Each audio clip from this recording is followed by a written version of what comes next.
Hello दोस्तों, स्वागत है आपका शेडी हॉरर स्टोरीज़ में, जहाँ पे मैं आप लोगों के लिए भूत, प्रेत, जिन जिन्नातों की कहानियाँ बिना मिर्च मसाले के लाता रहता हूँ। अगर आपको भी ऐसी कहानियाँ सुनना पसंद है तो आप मेरे इस चैनल को अभी सब्सक्राइब ज़रूर कर लीजिए, ताकि आगे आने वाली और भी कहानियाँ आपसे मिस ना हो पाएँ। और अगर आपके पास भी ऐसी कोई कहानी है जो आप मुझसे शेयर करना चाहते हैं, तो नीचे डिस्क्रिप्शन में दिए गए मेरी इंस्टाग्राम आईडी या मेरे जीमेल पे आप लोग अपनी कहानियाँ मुझे शेयर कर सकते हो। तो इसी के साथ चलिए बढ़ते हैं अपनी पहली कहानी की तरफ। ये बात 2017 की है। आई एम रियली सॉरी, लेकिन मैं आपको अपना नाम नहीं बता सकता। मैं बता दूं कि मैं मध्य प्रदेश इंदौर के एक छोटे से शहर रावनगर का रहने वाला हूँ। अगर मैं सच कहूँ तो ना ही मैं भगवान और ना ही भूत जैसी चीज़ों को कभी सच माना करता था। लोगों से भूत प्रेत की कहानियां तो मैंने 1000 सुन रखी थी, लेकिन खुद कभी इन चीज़ों पे यकीन नहीं किया। पर जिंदगी ने मेरे साथ ऐसा खेल खेला कि मैं भगवान और भूत सबको मानने लगा। मैं सीधा घटना पे आता हूँ। 2017 में मेरी एक गर्लफ्रेंड हुआ करती थी। वैसे तो वो अब मेरी बीवी है, लेकिन 6 साल पहले बात कुछ और थी। हम दोनों एक ही मोहल्ले में रहते थे और जब कभी हमें मिलना होता था तो हम दोनों अपने घर से अकेले निकल जाते थे और हाईवे पे जाकर मिलते थे। हाईवे से कुछ दूर चलकर ही एक आम का कई किलोमीटर दूर फैला बागीचा था। वैसे वो बागीचा कम और जंगल ज्यादा लगता था, क्योंकि हर 10-15 फीट पर आम के बड़े बड़े पेड़ लगे हुए थे। अगर आप उस बागीचे में अंदर जाओ तो बड़े बड़े घने पेड़ों से ढककर आसमान तक छिप जाता था। उसी बागीचे में करीब 100-200 मीटर अंदर जाकर एक घर बना हुआ था। गर्मियों में तो वहां जब आम का सीजन आता था तो जितने भी किसान भाई लोगों के पेड़ उस बागीचे में लगे होते थे, वो आकर बागीचे में दिन रात रहते थे। और वहीं ठंडी के मौसम में वो जंगली बागीचा उतना ज्यादा ही वीरान रहता था। खैर, मैंने उसी बागीचे में एक घर देखा था। वो सालों से वीरान ही पड़ा था। बचपन से बड़े होते तक मैंने कभी उसमें किसी को रहता नहीं देखा था। हाँ, लेकिन आसपास के लोग वहां पर आकर कुछ देर को बैठ जरूर जाते थे। और जब ठंडी के मौसम में वो जंगल पूरा वीरान रहता था तो मैं अपनी गर्लफ्रेंड से मिलने के लिए मैं उसे उसी घर में लेकर आता था। हम यहाँ ठंडी में अक्सर आते थे। ये घर का हाल ऐसा था कि दरवाजे के अंदर घुसते ही एक हॉल था और उसी से अटैच एक किचन और एक बाथरूम था। जो जमीन पे फ्लोरिंग थी वो लकड़ी की बनी हुई थी और ज्यादा पुरानी होने पर वो लकड़ियां भी थोड़ी सड़ चुकी थीं। खैर, मैं आज फिर से अपनी गर्लफ्रेंड को साथ लेकर करीब 3 बजे दिन में इस घर में आया था। बाहर तो पूरा कोहरा जमा हुआ था और ऐसा लग रहा था मानो 3 बजे दिन में ही रात हो गई हो। लेकिन फिर भी उन घने पेड़ और कोहरों के बीच कुछ रोशनी तो जरूर आ रही थी। मैं और मेरी गर्लफ्रेंड हम करीब आधे घंटे से उसी घर के हॉल में बैठकर यही बातें कर रहे थे कि हमारा आगे क्या होगा। मुझे याद है, मैं एक प्लास्टिक बिछाकर जमीन पर सीधा लेटा हुआ था और जो मेरी गर्लफ्रेंड थी वो भी लेटी ही हुई थी, लेकिन उसका सिर मेरे सीने के ऊपर था और हम बस बातें ही कर रहे थे। लेकिन तभी अचानक बाथरूम में से लकड़ी के चरमराने की आवाज आती है। वो आवाज ऐसी थी मानो किसी ने अपना एक कदम बाथरूम के अंदर रखा हो। इतनी शांति के बीच जब वो आवाज हुई तो उस छोटी सी आवाज पर ही हम दोनों ही डर से सकपका गए। हम दोनों ही एक दूसरे का मुंह देखने लगे और फिर आंखों आंखों में ही हमने बात की और हम दोनों उठकर खड़े हो गए। जैसे ही हम खड़े हुए तो लकड़ी के फर्श पर जोर पड़ने से हमारे तरफ की भी लकड़ी थोड़ी सी चरमराई और जैसे ही हमारी तरफ के फर्श ने आवाज किया, ठीक 1 सेकंड बाद बाथरूम में से भी सेम आवाज आई और ठीक उस चरमराने की आवाज के साथ साथ एक और तेज आवाज आई, जैसे बाथरूम में चलते चलते ही अभी कोई कूदा हो। मेरी गर्लफ्रेंड बहुत ज्यादा डरने लगी। वो ये आवाज सुनकर बाहर भागी। अब चूंकि दिन का टाइम था तो मुझे उतना डर नहीं लगा। मैंने मन ही मन में सोचा कि शायद किसी को पता चल गया होगा कि मैं अपनी गर्लफ्रेंड के साथ यहाँ इस घर में आता हूँ, और हो ना हो कोई बाथरूम से छिपकर हमें देख रहा होगा। बाथरूम का दरवाजा 1 इंच जितना खुला हुआ था, ठीक इतना जितने में अंदर से कोई हमें देख सकता था, लेकिन बाहर से खड़े होकर हम उसे नहीं देख सकते थे। खैर, जैसे ही मेरी जीएफ बाहर भागी, मैं गुस्से में बाथरूम की तरफ गया और जोर की दरवाजे पर एक लात मारी, जिससे कि अंदर जो भी हो दरवाजे से उसे चोट आ जाए। जब मैंने गुस्से से दरवाजे पर लात मारी, तब मैंने उसे देखा। वहां एक आदमी खड़ा था। वो दरवाजा टूटकर उसके आर पार हो गया। वो था तो इंसान के ही शक्ल में, लेकिन जिस तरह दरवाजा उसको पार करके निकला, वो ऐसा था मानो जैसे वो एक हवा हो। पलक झपकते ही वहां सब धुआं हो गया। ये देखकर मैं वहीं पे जम गया। ये सब कुछ बस 5 से 10 सेकंड के अंदर ही हुआ था। मेरी गर्लफ्रेंड को कुछ भी नहीं पता था कि अंदर क्या हो रहा है। वो बाहर से ही मुझे आवाज लगा रही थी। मतलब मैंने सोचा भी नहीं था कि ऐसा कुछ भी दुनिया में हो सकता है। और था भी ये दिन का समय, तो मैंने तो दूर दूर तक अपने दिमाग में ये सोचा भी नहीं था कि भूत प्रेत जैसी कोई चीज मुझे दिख जाएगी। जब आपके सामने एकदम से कुछ नई चीज आ जाती है तो आपका दिमाग काम करना बंद कर देता है, क्योंकि दिमाग को पता नहीं रहता कि इस सिचुएशन में उसे रिएक्ट कैसे करना है। ठीक ऐसा ही हुआ था मेरे साथ। मेरा पूरा दिमाग ब्लैंक हो गया था। मैं वहीं पर जम गया था। अचानक मेरी गर्लफ्रेंड वापस अंदर आती है और वो मेरा हाथ पकड़कर एक झटका देती है, जिससे मैं थोड़ा होश में आता हूँ। और वो कहती है, यार खामखा मैं डर गई थी, यहाँ तो कोई भी नहीं है। और वो पीछे की तरफ से मुझसे गले लग जाती है। मेरा बदन अभी भी सुन्न पड़ा हुआ था। मैं वहीं खड़ा होकर बाथरूम की तरफ देखे जा रहा था। खैर, जब मैंने होश संभाला, मैंने उसका हाथ पकड़ा और उसे तेज चिल्लाकर बोला, भागो यहाँ से। और मैं उसका हाथ पकड़कर वहां से भागने लगा। उस घर से करीब 50 मीटर ही हम आगे भागे होंगे कि तभी भागते भागते ही मेरी गर्लफ्रेंड जमीन पर गिर गई। मुझे लगा कोई पत्थर या कोई पेड़ की डाली उसके पैर में फंस गई होगी, लेकिन नीचे गिरने के ठीक 5 सेकंड बाद उसका पैर आधा पीछे से हवा में उठ गया था। और जैसे ही वो हवा में उठी, फिर वो एक झटके के साथ वापस नीचे गिरी। दोस्तों, तब मैं सच में भगवान और भूतों में नहीं मानता था, और चूंकि मैंने कभी भगवान को इस तरह से याद नहीं किया था, तो उस समय भी मेरे मुंह से मैंने गॉड की हेल्प नहीं मांगी। खैर, अपनी गर्लफ्रेंड को मैंने वापस उठाया और उसकी मदद करते हुए मैं भागने लगा।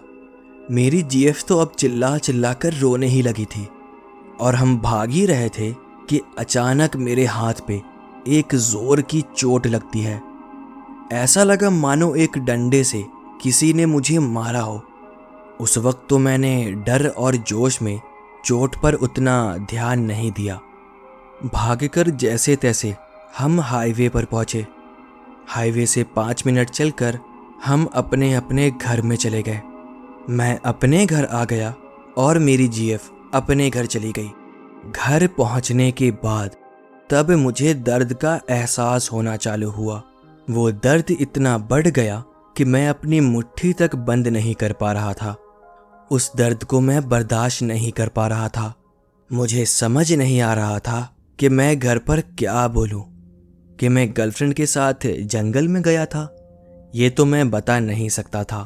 और अगर बोलूंगा कि जंगल में अकेले मैं उस घर पर गया था, और अगर सामने से घर वालों ने पूछ लिया कि अकेले जंगल में क्या करने गया था, तो मेरे पास उसका भी जवाब नहीं था। मैंने खैर बहाना बनाकर घर पर यह बोल दिया कि मुझे एक बाइक वाले ने ठोकर मार दी और गिरने से मेरी हथेली पर एक चोट आ गई है। जब हम हॉस्पिटल गए तो मेरी 2 उंगलियां, मिडिल फिंगर और इंडेक्स फिंगर, टूट चुकी थी। मेरे उन उंगलियों का इलाज 1 साल तक चला और साल भर तक मैंने एक हाथ से ही सब काम किया। खैर चेकअप वगैरह कराकर जब मैं हॉस्पिटल से उस दिन घर आया तो मैं नींद में ही हाथ पैर चलाने लगा, नींद में ही चिल्लाने लगा। सपने में मुझे एक आग दिखती थी और ऐसा लगता था कि एक शैतान मेरा पीछा कर रहा है और सपने में ही मैं उससे डर कर भागता था और भागते ही भागते मैं एक ऐसी जगह पहुंच जाता था जहां मेरे ठीक सामने एक बड़ी सी खाई आ जाती थी और उस खाई में आग जल रही होती थी और मैं उस शैतानी चीज से जो मेरा पीछा कर रही थी, मैं उससे इतना ज्यादा डर जाता था कि उससे बचने के लिए मैं आग वाली खाई में कूद जाता था। और जैसे ही मैं आग में कूदता था मेरी चिल्लाते हुए फिर आंख खुल जाती थी और मैं पसीने में बह रहा होता था। मैं ऐसा पहले कभी नहीं किया करता था। जब मेरे घर वाले ने मेरी ऐसी हालत देखी तो मैंने भी आखिर में उन्हें सब बता दिया कि कैसे कैसे मैं उस आम के बागीचे में गया था और वहां मेरे साथ क्या क्या हुआ। खैर थोड़ा गुस्सा करने के बाद घर वाले एक बाबा जी को लेकर आए। उनका नाम श्री महाजन वर्धमाना था। उन्होंने बताया कि जो मेरी हथेली पे चोट लगी है वो किसी डंडे या पेड़ से नहीं बल्कि वो एक जिन था। जिस घर में मैं गया था वो घर सालों से खाली था और तो और वो जंगल और झाड़ के बीच में था। अक्सर जिन्नात रहने के लिए ऐसी ही जगह ढूंढते हैं। पंडित जी ने बताया कि वो जिन्नात वहां सालों से रह रहा था और वो जिन्नात मुझे परेशान भी नहीं करता अगर मैं बाथरूम का दरवाज़ा एक झटके से खोलकर उस जिन्नात को चोट ना पहुंचाता। जब मैंने दरवाजे पर झटके से लात मारी थी तब वो इंसानी शक्ल में था और जब कोई जिन्नात इंसान या जानवरों के रूप में होता है तब उस पे इंसान और जानवरों वाले ही नियम लागू हो जाते हैं। मतलब अगर कोई जिन्नात है और वो इंसान या जानवर के रूप में है तब भी उसके पास पावर्स तो रहती ही है, लेकिन उस समय किसी ने उसे सामने से मार दिया तो उसे चोट भी लग सकती है, यहाँ तक कि वो मर भी सकता है। पंडित जी की ये सब बातें मेरे और मेरे घर वालों के लिए बहुत ज्यादा डरा देने वाली थी। पहले तो मुझे इन सब चीजों पे यकीन भी नहीं हो रहा था, लेकिन जो भी था वो मेरे सामने ही था। उन्होंने आगे और बोला कि जब उस जिन्नात ने मुझे गुस्से में आकर मेरी हथेली पर मारा तब उस जिन्नात का छाप मेरी हथेली पर छूट गया और इसीलिए अब मुझे नींद में बेचैनी होती है। पंडित जी मुझे अपने साथ 1 हफ्ते के लिए कोलकाता लेकर जाना चाहते थे, लेकिन मेरे घर वालों ने इस बात पे मना कर दिया। लेकिन वो पंडित जी बहुत अच्छे थे। इंदौर में ही रहकर वो मेरे घर हर रोज आते थे और 3 दिन तक मेरे घर पे एक छोटा सा हवन भी रखवाया। हर रोज वो आते थे, मेरी हथेली देखते थे, लेकिन उनके आने के बाद मैं और ज्यादा परेशान होने लगा था। अब मेरी अगर 5 मिनट को भी आंख लगती थी तो मैं चिल्लाते हुए उठ जाता था। 2 दिन तक ऐसे ही चला। तीसरे दिन ये थोड़ा कम हो गया और जब पंडित जी चौथे दिन मेरे घर आए तब जब उन्होंने मेरी हथेली देखी उन्होंने हंसते हुए बोला कि अब मैं फिर दोबारा कभी परेशान नहीं होऊंगा। उस जिन्नात का निशान पूरी तरह से हट चुका है। और सच में उसके बाद ऐसा कुछ भी नहीं हुआ। और जो मेरी गर्लफ्रेंड थी, बाद में 2021 में मैंने उससे शादी भी कर ली और आज मैं भूत पे भी मानता हूँ, भगवान पे भी मानता हूँ और अब मैं हॉरर स्टोरीज भी सुनता हूँ, क्योंकि मुझे पता है लोगों की जिंदगी में ये सब कुछ सच में होता है लेकिन जिसके साथ बीतती है वो बस उसी को पता होता है। दोस्तों, कैसी लगी आपको ये कहानी? आप लोग कमेंट करके ज़रूर बताइएगा। खैर, ये तो अच्छा हुआ कि इन्होंने वक्त रहते अपने परिवार को सब सच बता दिया। तभी तो जाकर इनके घर वालों ने घर पे बाबा को बुलाया। अगर शायद ये वक्त रहते अपने घर वालों के सामने खुलकर ना आते तो शायद ये पागल भी हो सकते थे या इनकी जान को बहुत बड़ा नुकसान भी हो सकता था। क्योंकि मैंने ऐसे लोगों को भी देखा है जो इन भूत और जिन्नातों के चक्कर में पड़कर धीरे धीरे पागल ही हो गए। तो इसी के साथ चलिए बढ़ते हैं अपनी दूसरी कहानी की तरफ। ये जो घटना मैं आपको बताने जा रहा हूँ ये मेरा खुद का एक्सपीरियंस है। मैं पहले ही बता दूं कि तब मैं उतना ज़्यादा भगवान पर नहीं मानता था और ना ही तो मेरे पास इसका कोई जवाब है कि मेरी फैमिली के प्रॉपर्टी पर मेरे साथ जो हुआ वो क्या था। और अभी भी मैं भूत और भगवान जैसी कोई चीज़ होती है इस पे उतना ज़्यादा यकीन नहीं करता। और मेरी कहानी सुनने के बाद अगर किसी के पास कोई लॉजिकल आंसर हो तो वो मुझे ज़रूर बताना। मैं सीधा घटना पर आता हूँ। आज़ादी के बाद मेरे परदादा को 200 एकड़ ज़मीन मिली थी। मैं आपको इसका एग्जैक्ट लोकेशन नहीं बता सकता, लेकिन इतना ज़रूर बता सकता हूँ कि ये उत्तर प्रदेश के ईस्ट में पड़ता है। उस 200 एकड़ की ज़मीन के एक बड़े हिस्से पर हमारा घर बना हुआ था। वैसे तो वो घर कम और हवेली ज़्यादा है। जब मैं बड़ा हो रहा था तब वहाँ पर हमारे चाचा ताऊ और पूरी ही फैमिली दिवाली और होली पर आते ही आते थे। त्योहार के समय हमारे घर पे 50 से भी ज़्यादा लोग होते थे। एक त्योहार का ही टाइम होता था जब हमारा घर भरा भरा सा रहता था। पर जब मेरे दादाजी का देहांत हुआ उसके बाद और लोगों ने भी हमारे घर आना बंद कर दिया। करीब 8 साल पहले हमने भी उस घर को ताला लगा दिया और मुंबई के वर्सोवा में आकर रहने लगे। लेकिन मैं अक्सर अपने उस हवेली पर जाया करता था और मैं गन चलाने की प्रैक्टिस भी किया करता था। मैं इस साल के शुरुआत में भी यूपी गया था और तब मेरे साथ कुछ ऐसा हुआ जिसने मुझे अंदर से हिलाकर रख दिया। और इस घटना के बाद ना तो मैं दोबारा कभी वहां अकेला गया और ना ही आगे कभी अकेला मैं वहां जाऊंगा। मैं सुबह 10 बजे अपने यूपी वाले घर पहुंचा और जो हमारे घर का केयर टेकर था उसने पहले ही घर साफ कर दिया था। वहां पहुंचकर थोड़ी देर सोने के बाद मैं 3 बजे उठा और खाना पीना खाकर अपने घर के बाहर आया और गन प्रैक्टिस करने के लिए टारगेट सेट करने लगा। जब मैं टारगेट सेट कर रहा था तब मैंने एक अजीब चीज नोटिस करी। हवा बिल्कुल भी नहीं चल रही थी, ना ही किसी कीड़े की आवाज आ रही थी, ना चिड़ियों की, यहाँ तक कि किसी चीज की भी आवाज नहीं आ रही थी, जो कि बहुत अजीब था। क्योंकि जैसा कि मैंने बताया हमारी प्रॉपर्टी दूर दूर तक फैली हुई है और उन 200 एकड़ के फैले प्रॉपर्टी में और लोगों के घर तो नहीं है, लेकिन हाँ जानवर और चिड़ियों का आना जाना बहुत लगा रहता है।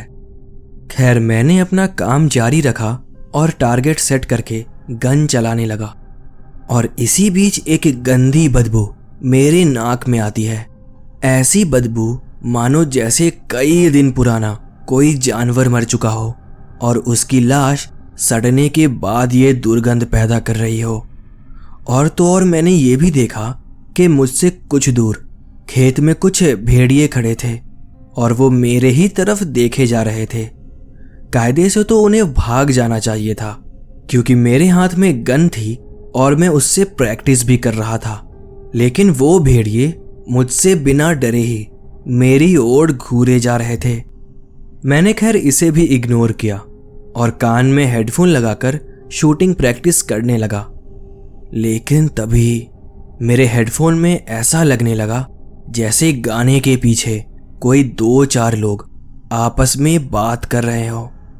मैंने गाने को पीछे किया ये सोचकर कि कहीं गाने के रिकॉर्डिंग में ही तो प्रॉब्लम नहीं है, और मैंने दोबारा गाना सुनना चालू किया। मैं वापस वहीं पर से गाने को सुनने की कोशिश करने लगा जहां पर मुझे आवाज सुनाई दी थी, लेकिन इस बार ऐसी कोई आवाज नहीं आई। मुझे लगा ये मेरा वहम होगा और मैं दोबारा से फिर शूटिंग प्रैक्टिस करने ही लगा। अब सूरज भी ढलने लगा था। फिर कुछ देर बाद मैं घर के बाहर ही आराम कुर्सी पर बैठ गया और फिर अचानक दोबारा वही आवाज। इस बार मैं आवाज को पहचान गया। इस बार मेरे हेडफोन में कोई दूसरा गाना चल रहा था और उस गाने में भी ऐसी ही आवाज आने लगी जैसे पिछले गाने में आ रही थी। ऐसा मानो 2-4 लोग किसी अलग भाषा में एक दूसरे से बात कर रहे हों। मैं अब थोड़ा डरने लगा था और मैं घबरा कर अपना सामान इकट्ठा करके अंदर घर में लेकर जाने को उठा ही था कि तभी अचानक मेरे बागीचे से, जिसे हम लोग बारी भी कहते थे, जहां हमने आम और लीची के कई सारे पेड़ लगाए हुए थे, उधर ही से एक औरत की चिल्लाने की आवाज आती है। उस औरत ने एकदम गले से चीखा था और ठीक उस चीख के बाद एक औरत चिल्ला के मदद मांगने लगी। वो चिल्लाकर कह रही थी कि कोई है, मेरी मदद करो, कोई है तो मुझे बचाओ। मैं उस आवाज के पास जाना चाहता था और ठीक उस चीख के साथ साथ ही मुझे महसूस होने लगा जैसे कोई मुझे चारों तरफ से देख रहा हो। अंधेरा भी होने लगा था और फिर हर थोड़े दूर पर हर तरफ मुझे कोई खड़ा हुआ दिखने लगा। मैं अपनी आंख छोटी करके उधर गौर करता, तब वो बिल्कुल गायब हो जाता था। पता नहीं वो सच था या डर की वजह से मेरा ही दिमाग वो तस्वीरें बना रहा था, लेकिन मुझे साफ दिखता कि मेरे कुछ दूर पर कोई इंसान खड़ा है। फिर जब मैं उस पे गौर करने लगता तो वो अचानक से धुंधला होकर गायब हो जाता था। इन्हीं सब के बीच मेरे पीछे से एक आवाज आई, जैसे कोई मेरे ठीक पीछे दौड़कर गया हो। ये एक भारी चीज की आवाज थी, एक हट्टे कट्टे इंसान से भी ज्यादा भारी। चूंकि मैं बचपन से ही दादाजी के साथ शिकार पर जाया करता था, इसलिए मुझे आहटों को महसूस करने की अच्छी समझ थी।